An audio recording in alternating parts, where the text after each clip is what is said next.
All right, guys, what you're looking at right now is the U.S. side of the Rio Grande. That is a mass of several hundred illegal immigrants who have just crossed the Rio Grande, and look at this, several hundred more streaming across as we speak. We're on a boat in the Rio Grande. This is the Mexican side of the river right now. You can see it's a never-ending stream, hundreds of people crossing the Rio Grande basically every hour, and they're heading over to the international bridge, which you can see in the background. Look at that mass of people. This is why the situation under the bridge continues to deteriorate. This is insane. The federal government has to wake up. Oh, you're right. A humanitarian and public health crisis is escalating in Del Rio, Texas. An estimated 15,000 mostly Haitian migrants have illegally crossed the border from Mexico to Texas and have set up camp in the hope of being processed into the country. It is believed most of these Haiti natives have been living in either Chile or Brazil the last few years following the 2010 earthquake in Haiti.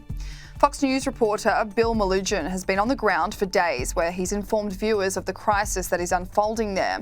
The border was completely wide open for migrants to easily cross the river dam and set up camp under the international bridge in Del Rio. Migrants can be seen coming by the hundreds, where they easily cross the river, set up huts using sticks and leaves, and live in squalors, with the area now a shanty town. Last week, Fox News were using their drone to show viewers the scene that was unfolding, but the Federal Aviation Administration grounded the camera. While waiting for Fox to apply for a waiver, Bill Melugin went to the lengths of joining Texas troops on a helicopter ride to film the scenes from above, and then hired a boat to show how many migrants were crossing the river. Texas Senator Ted Cruz visited the bridge last week and said it was the most horrific thing he'd ever seen, and then proceeded to take videos himself because he believed there was limited media covering the situation if Fox's drone was grounded. Those living there are now running out of food and water, washing their clothes in the river, and officials have now set up portable toilets, according to New York Post columnist Miranda Devine. While this was escalating, Joe Biden spent the weekend bike riding in Delaware, while his VP Kamala Harris was doing the coin toss for her alma mater at the Howard Hampton football game. Miranda Devine joined Fox News today for an update on the border crisis and says Joe Biden is ignoring what's happening there. Look, the fact is, we have to be honest, the border is wide open, and that is by design. Joe Biden came in on the very first day of his presidency, unwound all those Trump-era protections, and then since then, he started this fire. He's pretended that it isn't happening. He's ignored it. He's hoping the media ignores it. Unfortunately, with this disaster under the bridge in Del Rio, you've got 15,000 mostly Haitian immigrants who are living, as you said, in squalid conditions, not enough food, not enough water. It's a humanitarian catastrophe. So they had to come in with Plan B and pretend they were doing something. They lied to the American people, and they said that they were going to ship all these people back, deport them back to Haiti. Most of them have been living in Chile or Brazil for the last 5 years, so that's cruel. But they're not shipping them back.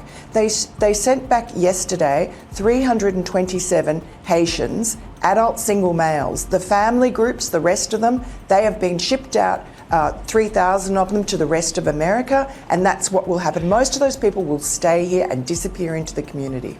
Fox News White House correspondent Peter Doocy pressed the press secretary Jen Psaki on why migrants aren't being asked to get tested for COVID-19 or show proof of vaccination when they come into the United States. Question about what's going on at the border. Is somebody asking the foreign nationals who are walking into Del Rio, Texas and setting up camps on this side of the border for proof of vaccination or a negative COVID test? Well, first of all, I can readdress for you or re-talk you through what steps we take. That is the policy for people who fly into the country. So if somebody walks into the country right across the river, does somebody ask them to see their vaccination card? Well, let me explain to you again, Peter, how our process works. As individuals come across the border, and they are both assessed for whether they have any symptoms. If they have symptoms, the intention is for them to be quarantined. That is our process. They're not intending to stay here for a lengthy period of time. I don't think it's the same thing. It's not the same thing. These are individuals, as we've noted and as we've been discussed. We are expelling individuals based on Title 42 specifically because of COVID, because we want to prevent a scenario where large numbers of people are gathering, posing a threat to the community and also to the migrants themselves. So those are the policies that we put in place, in large part because, again, the CDC continues to recommend Title 42 be in place given we're facing a global pandemic. Where's the vice president on any of this? Isn't she supposed to be addressing the root causes of migration? Absolutely, and she has been addressing the root causes of migration by working with countries in the region to ensure they have the assistance they need to reduce the number of people who are coming and trying to make those journeys across the border. We've actually seen some reductions in some of those numbers. That doesn't change the fact that this is a very challenging situation in Del Rio. We're working to implement our policies, and we're working to ensure we are also addressing root causes. Secretary of Homeland Security Alejandro Mayorkas issued a warning to those wishing to cross the border. If you come to the United States illegally, you will be returned. We are very concerned that Haitians who are taking this irregular migration path are receiving false information that the border is open or that temporary protected status is available. I want to make sure that it is known that this is not the way to come to the United States. That is false information.